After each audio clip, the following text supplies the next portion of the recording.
আসসালামু আলাইকুম, সবাই কেমন আছেন? আশা করি ভালো আছেন, আমিও ভালো আছি। আজকে দেখেন বিকেলে একটা নাস্তা বানাইতেছি। এই দেখেন কেক, এগুলো কিন্তু কেকগুলো খুলে এইভাবে সাজিয়ে তারপর উপরে কিছু ক্রিম দিয়ে দিতেছি। তো এখানে কিছু ক্রিম দিয়ে ভালো করে এটা সমান করে এই যে সুন্দর করে সমান করে নিতেছি। আর এই নাস্তাটা এটা খেতে অনেক ভালো লাগে। তো এখন এই তো আমি সমান করে তারপরে এখানে বিস্কিট, কোকো বিস্কিট এটা সুন্দর করে গুঁড়া করে তারপরে চেলে তারপর উপর দিয়ে দিতেছি। এটা আমি দেখার সৌন্দর্যের কারণে দিলাম। তাই দেখেন আমি সুন্দর করে পুরোটা দিয়ে দিব। তারপরে দিয়ে এটা আমি ফ্রিজে রেখে দিব।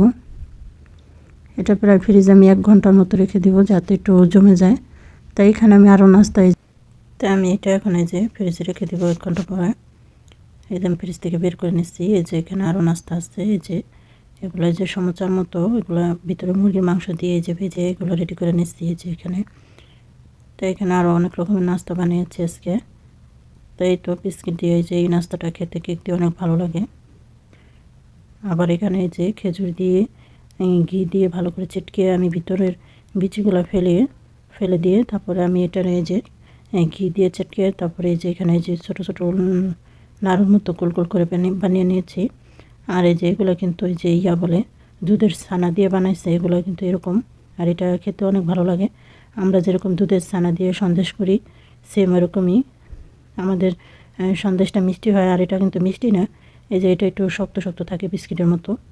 তো এখন আমি এই যে ইয়াটার ভিতরে খেজুরটার ভিতরে একটা ঢেলে দেবো, কোয়াদা বলে আর কি, আরবিয়ান ভাষায় কোয়াদা। এই যে এটা আমি দিয়ে দিতেছি উপরে কিছু তাহিন দিয়ে আর কি, কিছু এই যে গুঁড়া দিয়ে তারপরে হলো আপনার ঘি দিয়ে তারপরে এটা মিক্স করে তারপরে এই যে উপরে আমি ঢেলে দিলাম। আর এটা দিলে আরও খেতে অনেক ভালো লাগে।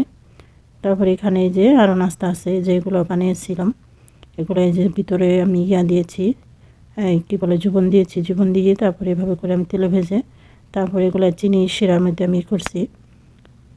তো এখানে এই যে আরেকটা কেক, এই যে দেখেন আমি কীভাবে সুন্দর করে ছোটো ছোটো করে পিস করে এই যে এভাবে ডিজাইন করে নিয়েছি। তো আজকে আমার নাস্তার ভিডিওটা কেমন হলো সবাই কমেন্টে বলবেন। আর যারা ইউটিউব থেকে ভিডিওটা দেখবেন একটা লাইক দিয়ে চ্যানেলটা সাবস্ক্রাইব করে দেখবেন। আর যারা ফেসবুক থেকে দেখবেন তারা আমার পেজটা ফলো দিয়ে লাইক দিয়ে কমেন্ট করে তারপরে আমার ভিডিওটা দেখবেন। আর আমার একটা কমেন্ট করলে দেখা যায় আমি ওই কমেন্ট ধরে আপনাদের সাপোর্ট দিতে পারবো, ভালোবাসা দিতে পারবো। তাহলে অবশ্যই কমেন্ট করবেন। আর অবশ্যই আমার ভিডিওগুলো দেখবেন, ফুল ভিডিওটা দেখে সুন্দর গঠনমূলক একটা কমেন্ট করে দিবেন। দেখা যায় কমেন্ট করলে তাহলে আপনার পরিচয়টা বাড়বে। আর তখন বুঝতে পারবো যে আসলে আপনি করছেন, ভিডিওটা দেখছেন, কমেন্ট করছেন। তাই আজকে আমার ভিডিওটা কেমন লাগলো সবাই বলবেন। সবাই ভালো থাকবেন। আল্লাহ হাফেজ।